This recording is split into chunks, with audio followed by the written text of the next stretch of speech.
Jaggers, who's a buzzard, and Jaggers has Stephen Charlton with him. I don't know. I'm not very good at sexing buzzards. Boy or a girl? It's a boy. That is a fantastic bird. Can you describe it? Yeah, he's a male buzzard. He's about 5 years old. He's been here 2 years running. This is his third year, veteran at the festival, and he's going to be the second bird that we're displaying on a daily basis on the hour display we're doing at 12:30. What do you do with a falconry display? Well, it's this year's quite a technical one. We try and increase the sort of technicalities every year, and what we're going to do is we're going to start off with the Navy's bird, the kestrel, then we're going to bring on the Baron's bird, which is the buzzard, and then we're going to just go through the ranks, basically, flying a peregrine falcon, the fastest living predator on the planet. That would have been the knights and sort of posher people, and then we're going right up to the Emperor's bird, which is an eagle. We've got an eagle, tawny eagle, wow, here this year, 5-foot wingspan, and impressive creature, and yes, that's what we're going to be doing this year. So in medieval times, was falconry a sport, or was it a way of hunting food? Both, really. It's the world's oldest true sport, along with hunting, fishing and shooting. And back before the advent of the gun, everybody had a bird of some sort, mainly the goshawk for the peasants, so to speak, and nobody really wanted one of them in the royal household. So everyone had one to supplement the diet on the table.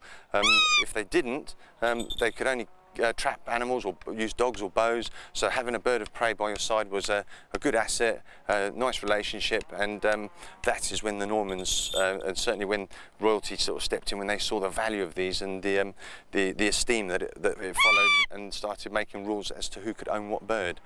So is falconry, did it start in England, or? We're not too sure, really. There's evidence going back to almost 12,000 years. It's not proven. It's a campsite in Kazakhstan somewhere. Right. They found some early relics, and they found an eagle's foot which had remnants of the anklets that we have on the birds, but they haven't really proved it yet. We do know that the Romans practiced it, back to the Egyptians practiced it, so that's 3,000 years, and they believe it may be in China to start with. Has the skills changed a great deal since medieval times of falconry? Not at all. In fact, the principle and practices are still the same from 3,000 years ago. There is only one way of doing this, and if you try and cut out a certain sequence, it doesn't work, and it's a 3,000-year-old proved way of doing it. Minor equipment changes have occurred over the last 40-50 years, and that is about it. But the principles and the method of training hasn't altered for 3,000 years. How do you get that is one of the world's natural predators. How do you get it to sit on your arm like that?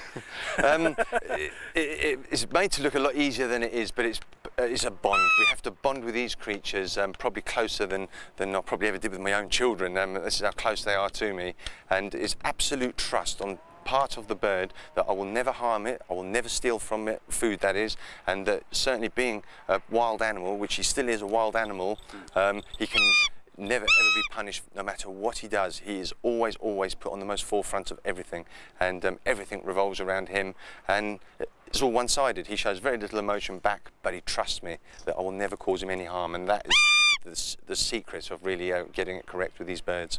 He's got a slightly unnerving stare, hasn't he? He has. It's that fierce beauty, and I think that's what attracts a lot of people, certainly back in medieval times too, to these creatures. It's that powerful, fierce, beautiful stare that they have, but knowing as well that they're wild animals at heart. And well, when you see the displays over the weekend, we're giving 5 birds the opportunity for their freedom, and I'm pretty confident all 5 will remain with us because they want to, not because they have to.